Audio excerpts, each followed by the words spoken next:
오늘도 함께 하나님 말씀 함께 나누겠습니다. 기도하겠습니다. 거룩하신 하나님, 은혜를 감사합니다. 오늘도 하나님의 말씀을 듣습니다.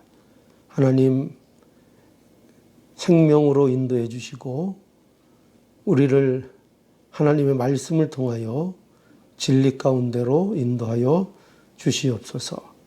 말씀으로 인하여 우리의 생명이 더욱더 풍성해지는 놀라운 은혜가 있게 하여 주시옵소서. 예수님의 이름으로 기도하옵나이다. 아멘. 신명기 25장 11절부터 16절까지 제가 봉독해 드리겠습니다.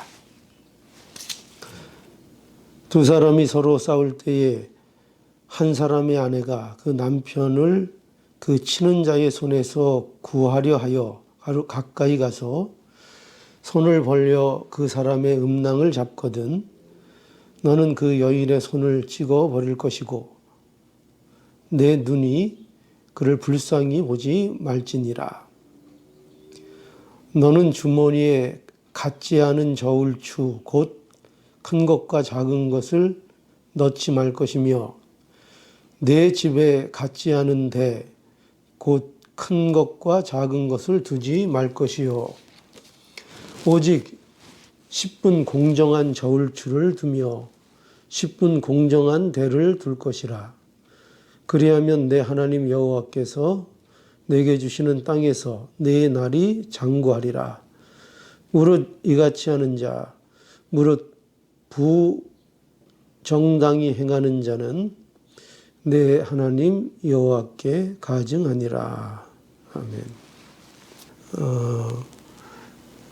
오늘 이 본문 말씀은 공정에 대한 규정입니다. 그러니까 공정한 삶을 이제 요구하시는 그러한 내용으로 볼 수 있습니다. 공정하다는 말은 여기 그 사전에 찾아보면 공평하고 정당하다 하는 뜻입니다. 공평하다는 것은 한쪽으로 치우치지 아니하는 것을 말하고 또 정당하다 하는 것은 그것이 합리적이다 하는 것이죠. 그러니까 옳다, 마땅하다 하는 뜻으로 이렇게 볼 수 있습니다. 이것이 공정한 것입니다. 그래서 우리가 이 공정에 대해서 세상에서도 보면 공정한 사회 뭐 이런 거 많이 얘기하지 않습니까? 공정한 사회가 되어야 한다. 또 공정한 방송이 되어야 한다. 뭐 이런 말들을 세상에서도 많이 합니다. 그러니까 공정에 대한 욕구가 있는 거죠. 공정하면 좋겠다 하는 겁니다. 그런데 이런 그 공정에 대해서 생각해 보면서 우리가 생각할 것은 과연 그러면은 나는 공정한가 하는 문제를 우리는 생각해 볼 수 있어야 합니다. 나는 과연 이 세상에 대해서 공정함을 요구하고 있고 또 모든 일이 공정하게 이루어졌으면 좋겠다 이런 마음이 있는데 그런 요구는 있는데 그러면은 과연 나는 공정한 사람인가? 나는 그러면은 과연 공정을 이루는 모습으로 나의 삶을 살고 있는가? 이렇게 우리가 한번 생각해 보아야 합니다. 그래서 오늘 이 본문을 보면은 이러한 내용을 하나님께서 이스라엘 백성들에게 또 생각하도록 또 공정에 대해서 이렇게 요구하시는 그런 내용으로 우리가 좀 볼 수 있습니다. 오늘 읽은 이 본문은 여기 그 두 가지 내용이 사실 나옵니다. 그래서 11절과 12절의 내용과 13절부터 16절까지 내용 이렇게 있어서 표면적으로 보면 이 내용이 다른 내용인데 그러나 이 두 내용은 하나의 주제로 연결되어 있는 그런 내용으로 보입니다. 그것이 뭐냐면 바로 이 공정에 대한 문제입니다. 자, 그래서 오늘 11절과 12절 먼저 보면은 여기에 어떻게 이제 이 문제를 말씀하고 있는가 하면 한번 볼까요? 11절, 12절 한번 보겠습니다. 두 사람이 서로 싸울 때에 한 사람의 아내가 그 남편을 그 치는 자의 손에서 구하려 하여 가까이 가서 손을 벌려 그 사람의 음낭을 잡거든 너는 그 여인의 손을 찍어 버릴 것이고 내 눈이 그를 불쌍히 보지 말지니라. 이렇게 되어 있습니다. 참 성경에는 별스러운 내용들이 다 이렇게 기록되어 있는 것을 이제 보게 됩니다. 그러니까 오늘날 우리가 이렇게 생각해도 뭐 이런 그 내용이 성경에 기록되어 있는가 하는 내용들이 많이 있습니다. 오늘 이 내용도 보면은 좀 별스러운 내용이 있는데 여기 보면은 음낭을 잡거든 이렇게 표현되어 있습니다. 여기 잡는다 이렇게 되어 있는데요. 이 잡는다는 이 표현은 굉장히 사실은 그 강하게 그 쥐는 것을 말합니다. 그러니까 이것은 어떻게 보면 가장 그 취약한 급소죠, 급소. 이 취약한 급소를 가장 그 강하게 이렇게 제압해서 상하게 만드는 그런 일을 말하는 것입니다. 그래서 여기 보면은 계속 어떻게 되어 있는가 하면은 12절에 보면은 너는 그 여인의 손을 찍어버리고 이렇게 찍어버릴 것이고 이렇게 되어 있어서 굉장히 어떻게 보면은 무서운 그 형벌을 가하라 이렇게 되어 있습니다. 이거 왜 이렇게 이 문제에 있어서 엄중하게 처벌해야 하는가 하면 이것은 일단 어떤 측면으로 우리가 봐야 하는가 하면 이 문제는 인간의 인격을 모독하는 문제이기도 하고 그리고 생명을 위협하는 일이기도 합니다. 그런데 그뿐만 아니라 이 일은 무엇과 관련되어 있는가 하면은 하나님이 주시는 그 복의 그 성격과 관련돼 있습니다. 그러니까 이게 무슨 말인가 하면은 이 성기를 다친다는 것은 이 성기는 번성을 이루는 일에 쓰이는 거 아닙니까? 그러니까 번성. 그래서 이 하나님이 약속하신 복 그게 뭐냐면은 아브라함에게도 약속한 바와 같이 이제 번성의 복입니다. 번성. 창세기 12장 2절에서 3절에 보면 내가 너로 큰 민족을 이루고 내게 복을 주어 내 이름을 창대케 하리니 너는 복의 근원이 될지니라. 이게 이제 하나님께서 아브라함에게 약속하신 복의 내용이죠.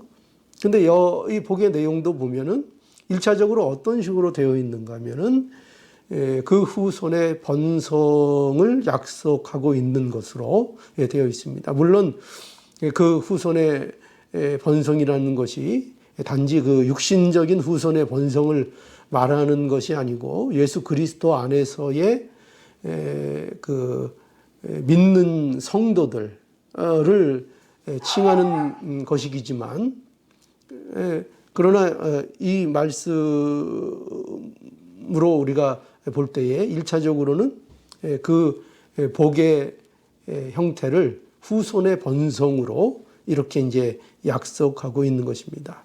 그래서 이러한 맥락으로 볼 때에 이러한 어떤 생식 능력의 지장을 받는 것은 하나님의 복에 대하여 지대한 그 영향을 받는 일로 이렇게 이해가 되는 그런 일인 것입니다.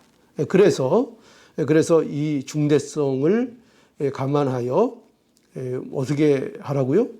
그 여자의 손을 찍어 버릴 것이며, 이렇게 아주 가혹하게 어떻게 보면 처벌하도록 이렇게 규정을 하고 있는 것입니다. 그래서 이것은 뭐 오늘날에도 뭐 이런 그 법을 이대로 적용하라 하는 이런 뜻은 물론 아니고요. 이것은 신앙의 삶의 원리를 담고 있습니다. 그래서 어떤 것인가 하면은 이런 겁니다. 아무리 그 목적이 정당하다고 해도 수단을 아무렇게나 해도 좋다는 이야기는 아니다 하는 것입니다. 그러니까 여기도 보면은 남편을 돕는 것, 그것은 좋은 목적이죠. 그죠? 남편이 이제 싸움을 할 때에 남편이 이제 분리하고 또 그런 거 아내가 보고 있는 것은 그 굉장히 힘든 일이고 남편을 도와야 되지 않습니까?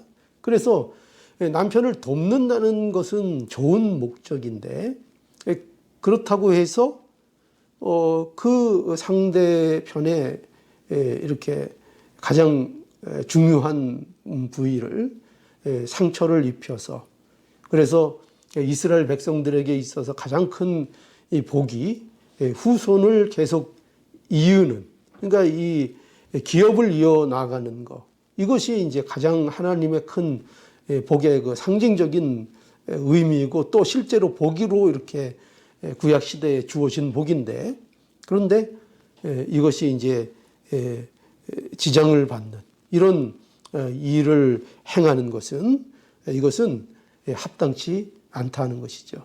그러니까 아무리 목적이 옳다고 해도 그것을 이루는 수단이 어떤 수단이든지 상관이 없다. 수단과 방법을 가리지 않고 목적만 이루면 된다 하는 이런 식의 생각을 하면 안 된다 하는 것입니다. 그래서 하나님의 백성은 오늘날 우리 다 성도로 분을 받았는데, 이 성도들은 이런 식으로 살면 안 된다는 거죠. 그러니까 자신의 목적을 이루기 위해서는 수단은 아무래도 좋다. 이런 식으로 그 삶을 사는 것은 성도들에게 합당치 않다 하는 그런 교훈을 우리에게 줍니다. 또 오늘 또 13절에서부터 이거 16절의 그 내용도 보면은요, 이 겉으로 보면은 좀 또 다른 내용처럼 보이지만 같은 맥락에서 이 규정을 주고 있는 겁니다. 여기 13절로 16절 한 번 더 볼까요? 13절. 너는 주머니에 갖지 않은 저울추 곧 큰 것과 작은 것을 넣지 말 것이며, 내 집에 갖지 않은 대 곧 큰 것과 작은 것을 두지 말 것이요, 오직 10분 공정한 저울추를 두며 10분 공정한 대를 둘 것이라. 그리하면 내 하나님 여호와께서 내게 주시는 땅에서 내 날이 장구하리라. 무릇 이같이 하는 자, 무릇 부정당히 행하는 자는 내 하나님 여호와께 가증하니라. 이렇게 말씀합니다. 여기 보면 여기 같지 않은 저울추 이런 표현이 나오죠. 13절에 보면 너는 주머니에, 그러니까 누구 주머니겠습니까? 내 주머니에, 그죠? 내 주머니에 같지 않은 저울추, 곧 여기 보면 큰 것과 작은 것을 넣지 말 것이며 이렇게 말씀합니다. 그러니까 이것은 그 돌과 또 다른 돌이라 하는 이런 그 표현인데요. 이것은 물론 크기가 다른 두 돌을 내 주머니에 갖지 말라 하는 뜻입니다. 그러니까 이것은 우리가 그 무엇을 얘기하는 건가 하면 물건을 사고 팔 때, 그러니까 거래할 때 공정하지 않은 거래를 하지 말라 하는 것입니다.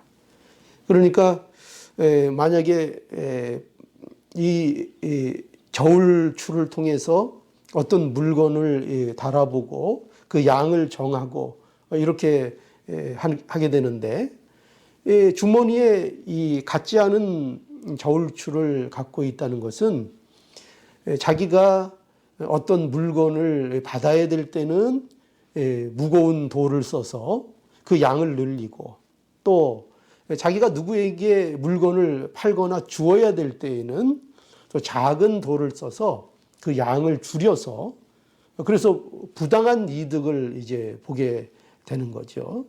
그것을 이제 금하고 있는 겁니다. 또 14절에도 보면은 내 집에 갖지 않은 대, 그러니까 내 집에, 너희 집에 뭐를 두지 말라고 되어 있는가 하면은 여기 갖지 않은 되라는 것은 우리가 그것도 역시 어떤 뭐 공물을 대거나 이렇게 측량하는 그런 용기가 돼 아닙니까? 그런데 그것도 큰 것과 작은 것을 두지 말라는 거예요. 그거 왜 그런가? 그것도 마찬가지죠. 아까 저울추, 큰 돌과 작은 돌을 주머니에 가지고 있는 것도 자기의 이익을 위해서 부당하게 속이는 용도로 갖고 있는 거죠. 그러니까 여기서도 큰 대, 작은 대를 집에 두고 자기가 뭔가를 가져야 될 때에는 큰 대를 쓰고 남에게 줄 때에는 작은 대를 써서 어떤 거래에 있어서 공정하지 않은 그런 이제 거래를 하는 것, 이것을 이제 금지하고 있는 거죠. 그러니까 한마디로 얘기하면 정직하지 않은 것, 불공정한 삶을 살면 안 된다. 이렇게 말씀하고 있는 겁니다. 그래서 거기 계속 보면은 15절에 오직 10분 공정한 저울추를 두며 10분 공정한 되를 둘 것이다. 이 표현은 온전히 공정한 저울추, 온전히 공정한 되를 내가 가지고 있어야 한다. 그러니까 무슨 말이에요? 정직하고 공정하게 일을 하고 거래를 해야지 부당한 이익을 챙기기 위해서 남을 속이는 일은 그거는 금지된다 하는 것입니다. 그래서 여기 보면 그리하면, 그러니까 이렇게 온전히 공정하게 정직하게 네가 행하면, 그러면 내 하나님 여호와께서 내게 주시는 땅에서 내 날이 장구하리라. 그러니까 장구할 수 있는 약속. 장구한다는 것은 말 그대로 얘기하면 오래 산다는 거잖아요. 근데 오래 사는 것, 하나님이 약속하신 그 땅에서 하나님이 주신 그 기업을 통하여 장구한 날을 살 수 있는 그 조건이 뭐냐 하면 이렇게 공정하게 내가 행하고 정직하게 내가 행하면, 그리하면 하나님이 주시는 그 땅에서 내 날이 길다, 내 날이 장구하리라, 이렇게 이제 약속하고 있는 거죠. 그러면서 마지막에 이제 16절에 보면 무릇 이같이 하는 자, 이같이 한다는 것은 부정당하게 행하는 것을 얘기하는 겁니다. 무릇 부정당히 행하는 자는 내 하나님 여호와께 가증하니라. 이 가증하다는 것은 미워한다, 싫어한다 하는 뜻이죠. 그러니까 하나님께서 이렇게 부정직하게 행하는 것, 공정하게 행하지 않는 것을 하나님께서는 굉장히 미워하시고 싫어하신다 하는 것을 이제 말씀하고 있는 것입니다. 그러니까 이러한 오늘 본문에 다루고 있는 이러한 두 가지 이제 주제는 어떻게 보면은 이제 같은 맥락의 내용을 다루고 있는 그런 내용입니다. 그래서 이 규정 모두 다 우리가 압축해서 보면 하나의 중요한 내용을 우리에게 말하고 있는 것입니다. 그건 뭐냐면 한마디로 얘기하면 이겁니다. 네 마음대로 살지 말아라 하는 겁니다. 네 마음대로 살지 말아라. 그러니까 목적을 위해서 수단을 가리지 않고 사는 것, 이것도 네 마음대로 사는 거죠. 그러니까 인간이 하고 싶은 대로, 인간이 이루고 싶은 목적을 위해서 수단과 방법을 가리지 않고 내 마음대로 사는 것을 말하는 것입니다. 그러니까 이게 내 마음대로 사는 것이죠. 그리고 또 공정하게 정직하게 행하지 않는 것, 상황에 따라 저울추를 달리하고 상황에 따라 되를 달리 사용해서 자기 마음대로 정한 법대로 하는 것이 아니라 자기 마음대로 해서 부당한 이익을 챙기는 이 일. 그러니까 이것도 뭐지요? 정한 법대로 하지 않고 자기 이익을 위해서 자기 멋대로 자기 마음대로 하는 것을 말하는 거죠. 그러니까 이것을 금지하고 있는 겁니다. 하나님께서 우리에게 바라시는 것이 뭘까요? 이스라엘 백성에게도 바라는 것, 또 오늘날 하나님의 백성, 우리 성도들에게 하나님께서 원하시고 또 바라시는 것이 뭘까요? 오늘 이 말씀대로 바로 정직하게 사는 겁니다. 그런데 그 정직하게 사는 것이 뭐냐면 내 마음대로 내가 하고 싶은 대로 인간의 지혜대로 그렇게 사는 것 아니고 하나님이 정하신 법대로 따라가고 그 법대로 순종하며 사는 것, 이것이 하나님이 우리에게 원하시는 삶의 원리라, 이렇게 사실 말씀하고 있는 것입니다. 여러분, 인간의 비참함, 인간의 타락, 우리가 잘 알고 있죠. 성경이 인간이 어떻게 타락했는가 하는 문제를 말하고 있습니다.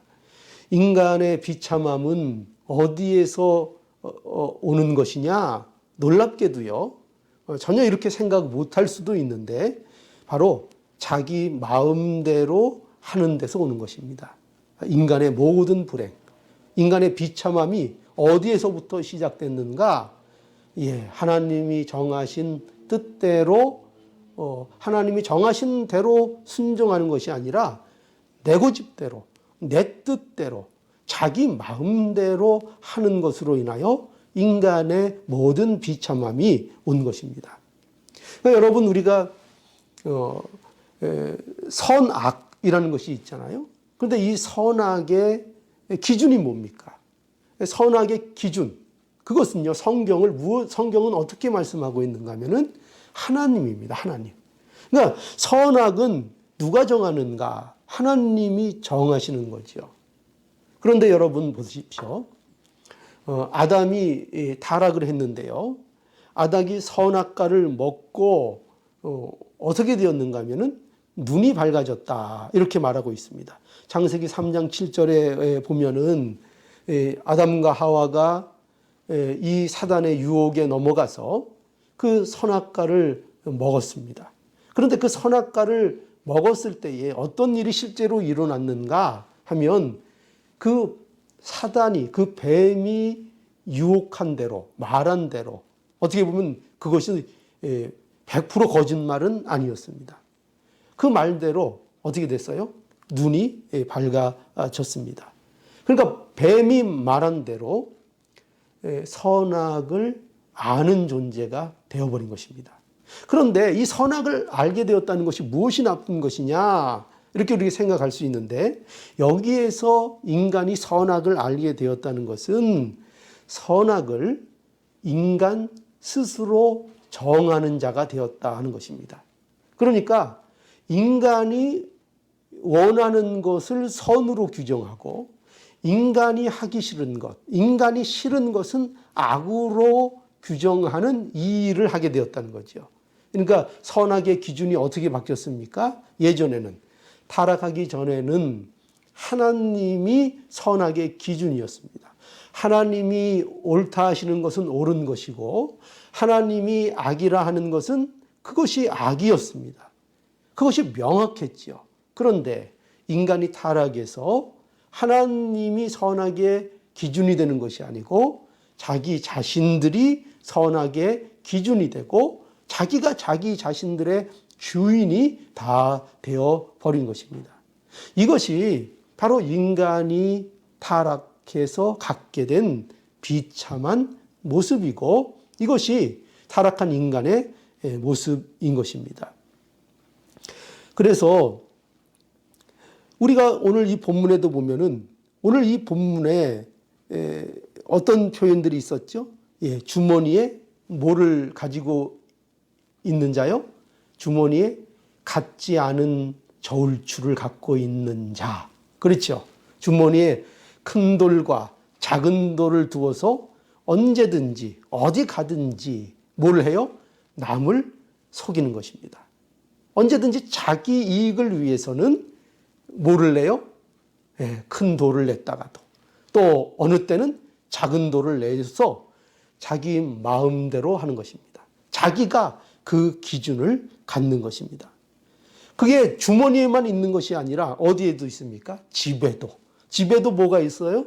집에도 갖지 않은 되를 둬가지고 언제든지 자기 이익과 자기 생각에 맞는 것을 선으로 갖고자 하는 그 인간의 모습을 잘 보여주고 있는 거죠. 또 아까 말씀하고 있는 우리 11절에서 12절에 말하고 있는 그 남편이 싸울 때에 상대편의 낭심을 쥐어잡은 그 여자 말이죠. 그 여자의 모습, 얼마든지 쥐어잡는, 뭐를 위해서요? 목적이 있다는 거죠. 자기의 목적을 이루기 위해서는 어떠한 방법도 가리지 않는, 그저 움켜쥐어 버리는 이러한 모습, 이것이 바로 인간의 타락한 모습이다 하는 것입니다. 그래서 하나님의 방식이 아닌 인간의 방식을 추구하고, 인간의 방식이 옳다고 생각하고, 하나님의 방식보다는 내 방식이 더 옳게 여겨지고, 그래서 내 방식을, 내 고집을 앞세워서 살아가는 인간의 모습. 왜냐하면 그게 행복할 것 같거든요. 또 당장에 그것이 이익이 될 것 같고, 그것이 더 좋아 보이기 때문에, 그러니까 그 일을 하는 것입니다.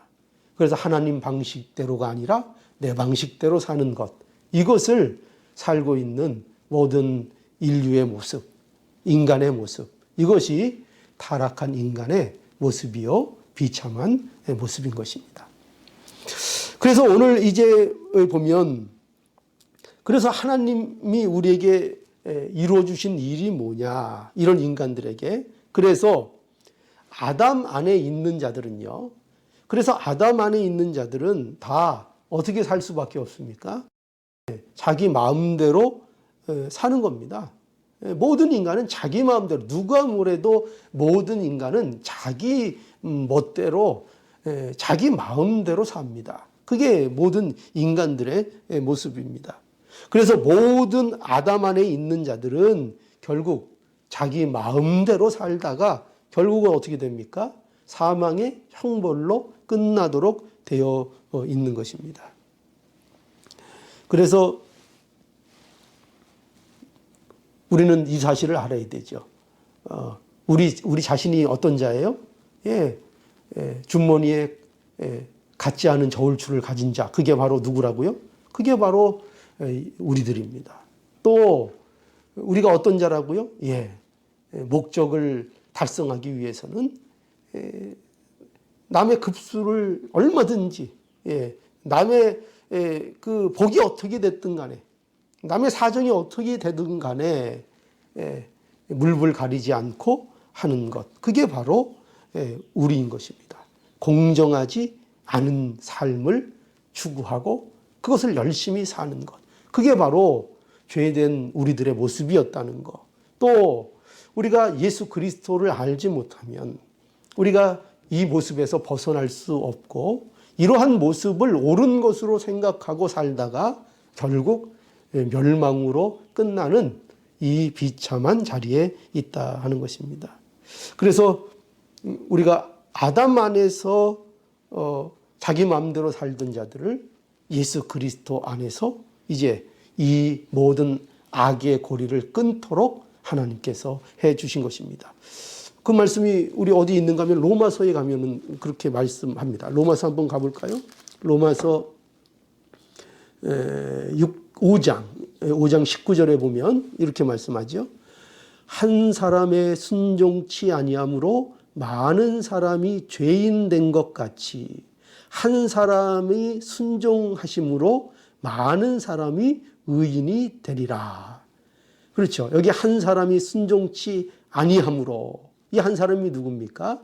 아담입니다. 그죠? 아담이 순종치 아니함으로 인해서 많은 사람이 죄인이 되었습니다.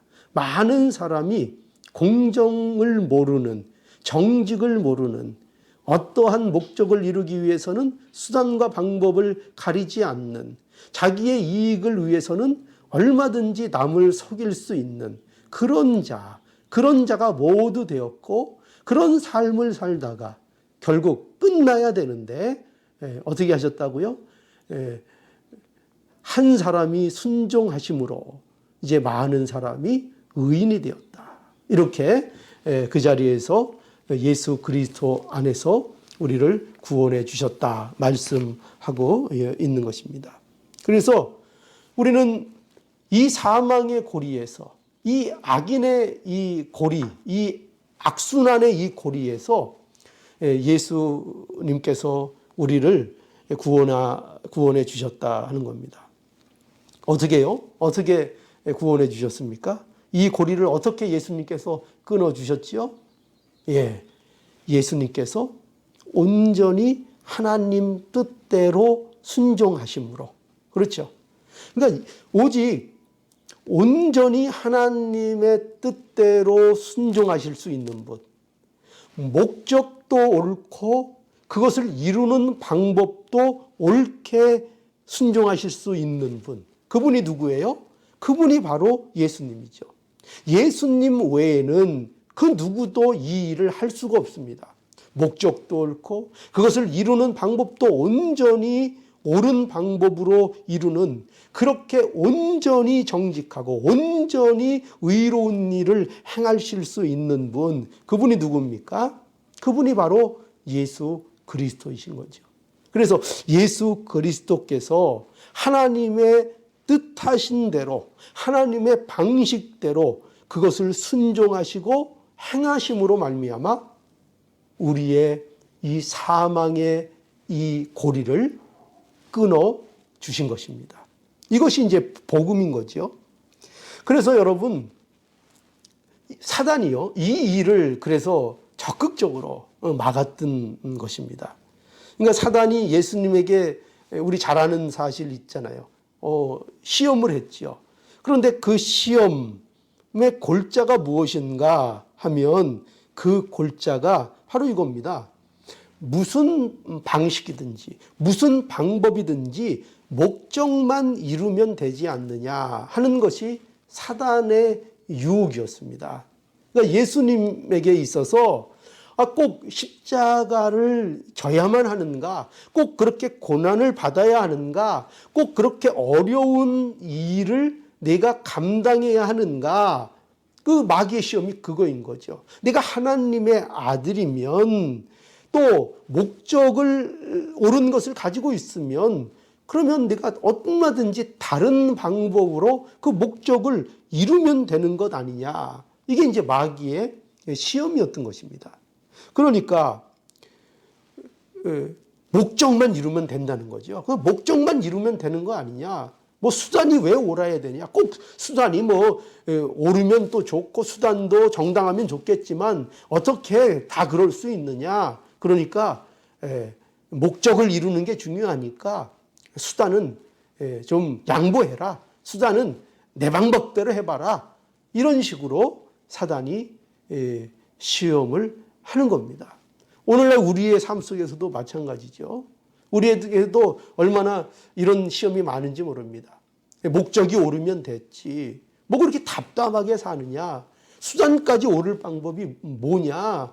좀 뭐로 가도 서울만 가면 되는 거 아니냐. 우리 그런 말 많이 하잖아요. 신앙생활에서는 그렇지 않습니다. 신앙생활에서는 목적이 옳은 것이면 반드시 그것을 이루는 수단과 방법도 방식도 옳은 것이어야 합니다. 그래서 우리는 어떻게 살아야 돼요? 하나님 말씀대로 하나님이 정하신 법대로 사는 삶을 사는 이 일을 우리가 합당하다 이렇게 말할 수 있는 것입니다. 그래서 예수님은 목적도 옳고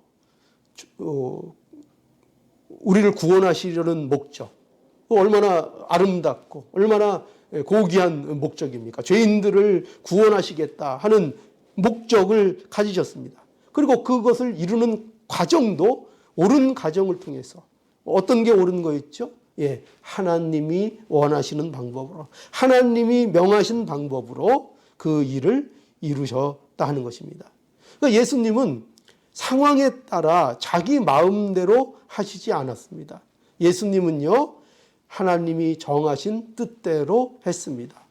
인간들이 그렇듯이 자기에게 이익이 되면은 큰 추를 냈다가도 작은 추를 냈다가 큰 대를 냈다가 작은 대를 냈다가 이렇게 상황에 따라 하지 않으셨습니다. 우리 예수님께서는 온전히 하나님이 정하신 방법대로 순종하심으로 우리의 구원을 이루어 주신 것입니다. 여러분, 그래서 우리의 삶도 이와 같아야 합니다. 그래서 예수를 믿는 자들은 하나님의 뜻대로 살아야 합니다. 하나님의 뜻대로 사는 복을 받은 자들이기 때문입니다. 우리는 이제 어떠한 자리로 부름을 받았는가? 이제 하나님의 방식대로 하나님의 말씀대로 따라가며 살 수 있는 자로 그것을 순종하는 그 방향으로 날마다 사모하며 하나님께로 나아가는 자로 그렇게 우리를 이제 불러주시고 이것이 우리가 예수 그리스도 안에서 우리가 구원받은 자리인 것입니다. 이것이 믿음입니다. 뭐가 믿음이냐? 우리가 이러한 복, 하나님의 뜻대로 사는 자가 되는 것, 그것을 우리의 삶 속에 소망하며 기대하며 그것을 즐거움으로 그것을 기쁨으로 삼는 그러한 자들이 되었다는 것, 이것을 우리가 믿는 겁니다. 이 사실이 우리 가운데 이루어졌다는 것을 믿고 나아가는 겁니다. 이것이 우리가 가져야 될 믿음인 것입니다. 그래서 우리는 어떻게 살아야 돼요? 우리 마음대로, 자기 뜻대로, 내 고집대로가 아니라 하나님이 정하신 대로, 그것이 지금 내 생각에는 맞지 않아도 인간의 쾌락을 추구하는 것과는 반대의 삶의 모습일지라도 하나님의 뜻에 따라 사는 자, 그 삶을 사는 것이 또 복된 것이고 그것이 정말 우리의 기쁨이 된다는 것을, 그것이 우리의 정말 복이 된다는 것을 믿고 나아가야 한다는 것입니다. 여러분, 자기 뜻대로 살면 잘 될 것 같지만요, 결코 그렇지 않습니다. 자기 고집대로 하면 잘 될 것 같지만은요, 결코 그렇게 되지 않습니다. 우리 성도는요, 결단코 자기 뜻대로, 자기 마음대로, 자기 고집에서 잘 되는 자들이 아닙니다. 우리 성도는 어떻게 해야 잘 되는 자들이냐? 하나님의 뜻대로, 하나님의 가르침대로, 하나님의 법대로 그의 인생을 걸어갈 때에 그 복들을 누리게 되고 풍성해지는 그 은혜를 받은 자들, 그런 삶을 살아야 만족되는 자들, 그것이 바로 성도라는 것을 여러분 우리가 모두 알아야 합니다. 그래서 여러분 우리가 잘 아는 대로 시편 23편의 다윗의 고백을 봐도 다윗이 무엇으로 내가 부족함이 없다고 고백했죠? 예, 하나님이 나의 목자가 되시니 내가 부족함이 없다. 이게 다윗의 고백이었습니다. 그러니까 우리 성도의 만족함, 그것은 어디에서 오는가? 하나님으로부터만 옵니다. 그러니까 하나님을 따라갈 때에, 하나님의 인도하심을 따라 살 때에, 하나님의 법대로, 하나님이 우리에게 주신 규정대로 그 법을 따라 하나님의 인도대로 순종하는 삶이 될 때에 그것으로만 우리의 삶에 만족이 있다는 것입니다. 우리는요, 성도는요, 결코 세상의 수단과 방법과 욕심과 세상적인 지혜로 살아서 그것으로 만족할 수 있는 사람들이 아닙니다. 그것으로 만족될 수 있는 사람들이 아닙니다. 그러므로 우리는 명심해야 합니다. 우리에게 참된 만족은 오직 예수 그리스도, 그분을 따라 사는 길밖에 없다는 것을 우리는 알아야 합니다. 여러분, 사도 바울의 삶도 생각해 보십시오. 사도 바울이 빌립보 감옥에 갇혔을 때에도 그가 계속 성도들에게 말하고 고백한 그의 심정이 뭐였습니까? 기쁨이었습니다. 기쁨. 그런데 어떻게 이렇게 옥에 갇히고 또 바울의 삶을 보세요. 얼마나 많은 매를 맞았습니까? 얼마나 죽을 고비를 많이 넘겼습니까? 그러나 그가 일괄되게 갖고 있었던 그 마음의 정서, 그가 표출했던 것이 뭐냐면 기쁨이었습니다. 그가 기쁘다는 것이었습니다. 내가 기쁜 것처럼 너희도 기쁜 자들이 되기를 원한다 하는 말을 이 사도 바울이 얼마나 성도들에게 많이 했는지 모릅니다. 여러분, 이와 같이 어떻게 사도 바울이 이렇게 기뻐할 수 있었는가? 그가 어떻게 이렇게 만족할 수 있었는가? 원인이 어디 있었겠죠? 예, 하나님의 뜻대로 그의 인생이 고달팠고 고난이 많았고 핍박이 많았지만 그럼에도 불구하고 그가 하나님의 뜻을 따라 사는 삶이었기 때문에 그는 뭐를 얻었습니까? 만족을 얻었습니다. 그래서 그는 기뻤습니다. 그는 무엇으로도 빼앗을 수 없는 기쁨과 만족을 그의 삶 속에서 누렸던 것입니다. 그러니까 이것이 바로 신자의 삶이고 이것이 예수 그리스도 안에서 우리들에게 회복되어진 것을 누리는 바로 그러한 삶이라는 것을 우리는 알아야 할 것입니다. 자, 그래서 이제 결론을 좀 말씀드리고자 합니다. 예수 앞에 우리가 나오게 되면은요, 우리가 정말 예수 그리스도를 믿는 자로서 그 은혜 가운데 거하는 자로서 살게 되면은요, 우리는 이런 복을 우리가 받았다는 것을 알아야 합니다. 뭐냐면 이제 우리는 이제 이렇게 하지 않아도 됩니다. 이게 무슨 뜻일까요? 앞에 어떤 내용들이 있었죠? 여러분 기억하시죠? 남편이 싸울 때에 그 상대의 그 급소를 쥐어잡았던 그 여인 말이죠. 그렇게 하지 않아도 됩니다. 그렇게 자기의 목적을 이루기 위해서 그저 수단을 가리지 않고 모든 방법을 동원해서 목적을 이루고자 하는 그런 식의 삶을 더 이상 우리는 살지 않아도 된다 하는 것입니다. 남의 성기를 붙잡지 않아도 된다는 것입니다. 말이 좀 이상하죠?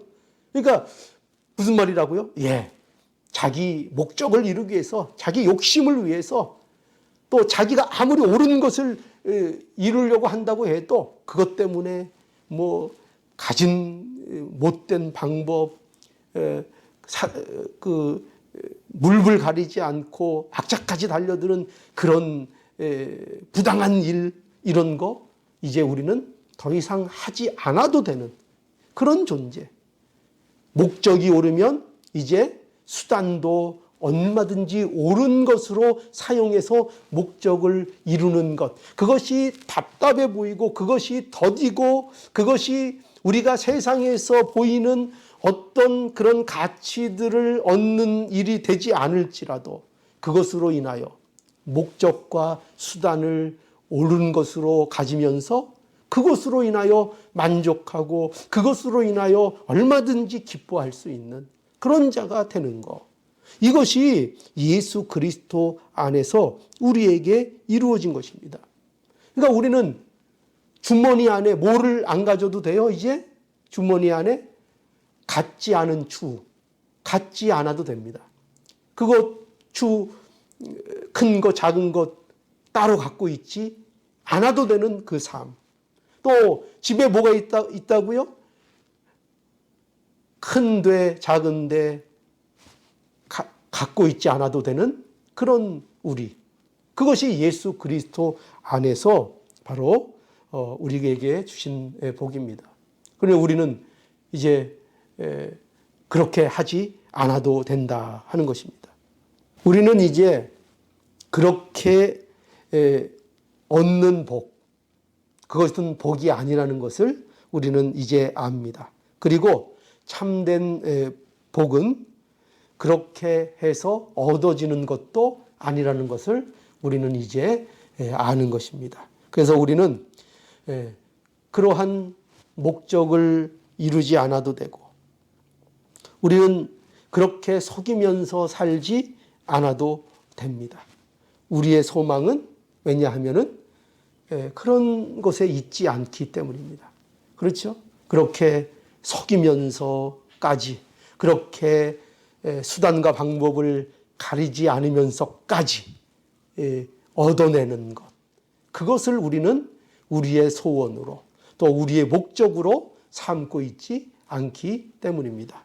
그러니 이것이 우리의 복인 줄 아시고 이제 우리는 그러한 삶을 살지 않아도 되고 그러한 세상적인 가치를 의지하고 그것을 의지하며 힘을 삼아 살지 않아도 되는 인생이 되었다는 것. 이것이 우리에게 주신 하나님이 예수 그리스도 안에서 주신 복이라는 것을 우리가 알고 이 복에 감사하는 우리 모두가 되어야 하겠습니다.